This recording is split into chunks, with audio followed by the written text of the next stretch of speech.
Hey guys, welcome back to my GoFundMe page. So today's video is kind of a revised and edited version of my last GoFundMe video. Basically, I did not raise as much money as I had hoped, which is fine because part of project-based learning is making mistakes and then learning from them. So once I noticed I wasn't raising the money I'd wanted to, my dad and I sat down and we kind of just figured out what we needed to change and make better, and so this is like my GoFundMe video 2.0. So as you guys know, if you've watched my previous video, I was diagnosed with chronic Lyme disease. Basically, this whole thing started about 3 years ago.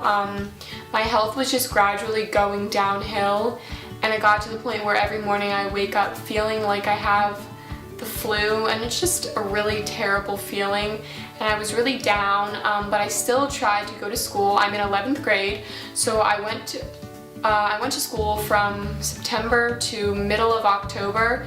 The first week went well and I was optimistic at first, but by the end of the second week I was feeling so terrible, so tired, so stressed. I had already been missing days of school and I just didn't think I could do it, and I didn't know what to do because 11th grade year it's a big year. You could argue it's one of the biggest since you're applying to colleges, so this had me stressed out. And around this time my dad had just gotten a new job working in project-based learning and implementing it in schools nearby, and he suggested that we try doing project-based learning homeschooling. And when I heard of this at first, I was kind of like, that could be interesting, but I don't know, I think I'd miss my friends. But the more and more he told me about it, I realized that honestly, getting to have my own hours and working just as hard, but working on things that I'm so much more interested in, just sounded a lot better, and I was immediately a lot less stressed and a lot more happy. And part of the healing process, you could say, of chronic Lyme is being happy. I'd say there are 4 steps. This is just coming from me, but antibiotics and medication's obviously one of them, but that's definitely only one small part, because other than that, I try and eat really healthy, I try and keep my body in shape, and I try and keep myself happy, because if you're down and sad, you're gonna spend more time focusing on the fact that you don't feel well. But if you're distracting yourself by doing a bunch of things that make you happy, I think it helps a lot. So basically, if you don't know what project-based learning is, it's basically taking a real-world problem and using all your core subjects like math, English, reading, science. You combine all your subjects and create a project or some sort of solution to that real-world problem. So basically, I started researching for my project almost immediately. I started researching to figure out what project I wanted to do. This was about 2 weeks, 6 hours a day, so a lot of work, but it didn't even feel like work. It was so much fun. I was getting to research so many topics that I'm passionate about, and finally I came down to deciding I wanted to do a tiny house.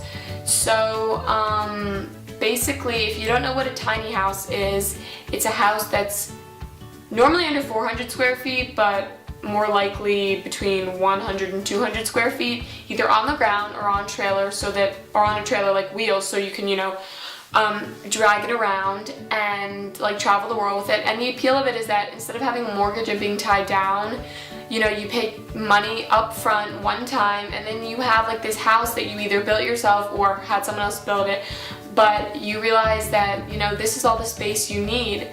And it's also environmentally friendly because you can have solar panels, composting toilets, stuff like that, and it seemed really cool to me, and I definitely wanted to try it. And at first my dad and I were like, okay, we're just gonna do a simple tiny house, not that expensive. But then I was like, you know what, wait, this is my 11th grade year, this is important, I'm gonna be applying to colleges, I really want to go big.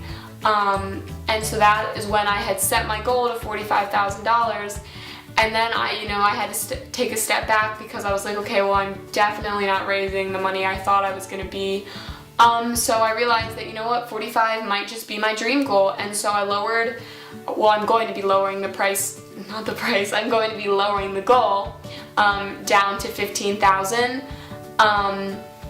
And if I raise between 5 and 10, my dad is actually going to try and contribute the rest.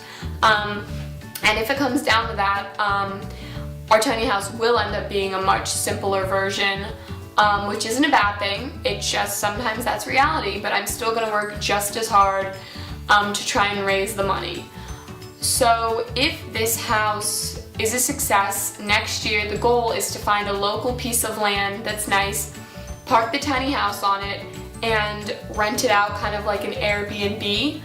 And yeah, like run an Airbnb out of it. And my goal is to own a good amount of it, and the way that's going to work is depending on how much money I raise will be how much I own.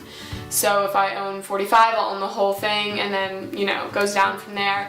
And how much I own will determine how much money I make from the Airbnb, because my dad will own the rest, obviously, because if we don't raise it all, that'll be money he put in and he's making back.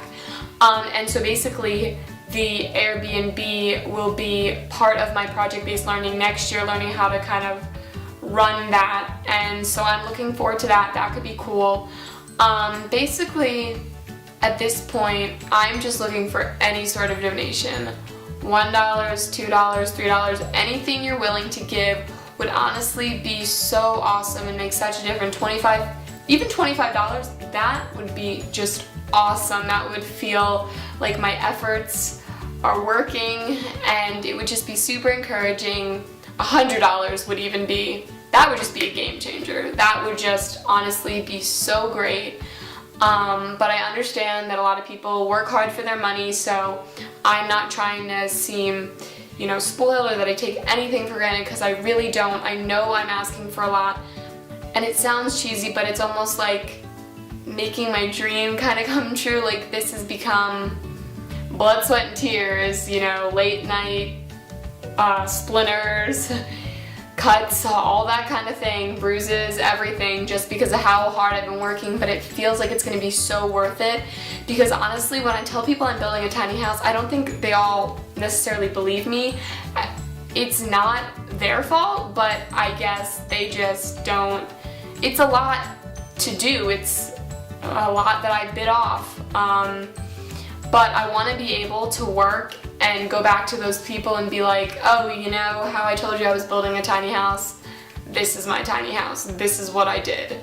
And so I think it would just feel really great on my end to be able to go big and be like, you know what, just because I don't feel well, just because I'm not in school and because I'm homeschooled doesn't mean that I can't do something totally awesome. And I think it would just be super encouraging to do well. But yeah, so I'm really excited for this journey. If you guys want to see like where I am, you guys can go on my YouTube channel. I have that on my GoFundMe page. I think I have a decent amount of videos, probably like 5 or 6 now. Updates on what the house is looking like. We have the entire we have the insulation done, the subflooring done, and we have 4 wall frames up. We also ordered all the windows and the doors, and they just got delivered. So things are moving along so fast, and it's just so awesome that I feel like if I can pull off this last piece and raise the money, it's just gonna be, it's gonna be super awesome, and I'm gonna feel so happy. So yeah, I know it may sound cheesy, but also I want to mention that there are going to be rewards for certain amounts of donations. I do have that linked down in on the page. I think it's under information or updates, but I have a detailed description of, you know, what you get for 5, 10, 15, 20. There are different things like baked goods, t-shirts, bags, a thank you note, a thank you video, a tour of the tiny house when it's done, even maybe a stay in the tiny house when it's done. So don't forget to check that out, and don't forget to check my YouTube channel out. And thank you from the bottom of my heart for taking time out of your day, to watch this video. And if you donate, then awesome. If you don't, I understand. But again, thank you for taking the time, and yeah, I'll see you guys in my next video. Bye guys.